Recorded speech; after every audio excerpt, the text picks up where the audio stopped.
isang colonel ng Philippine Army, itinapon ang kanyang pension benefits at madidismissed pa sa serbisyo. Kamakailan lang ay nagpahayag sa media si Colonel O.D. Mongao na nag-withdraw na siya ng suporta sa kanyang Commander-in-Chief na Presidente ng Pilipinas. Siya ngayon ay naharap sa military court-martial sa salang Conduct and Becoming of an Army Officer na may mga parusang dismissal from service, forfeiture of pension benefits, at perpetual disqualification from holding office in the government.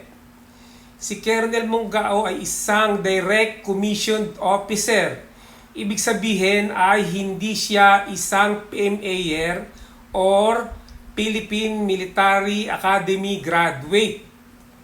Sinayang ni Colonel Mongao ang 32 taon niya sa serbisyo at ganun-ganun lang na tinapon niya ang kanyang kinabukasan, pati na ng kanyang pamilya. Siguradong parurusahan ito ng military court-martial para hindi pamarisan ng kapwa niya kasundaluhan.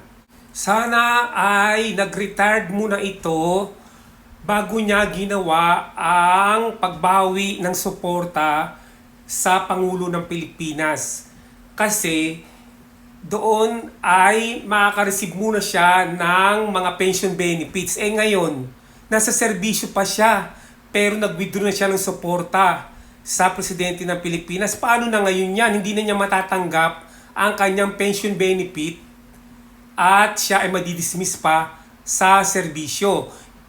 At hindi rin siya makaka-hold ng service sa Philippine government. Sigurado ako itong colonel na to, pag-iinitan to kasi hindi nga siya member ng Philippine Military Academy.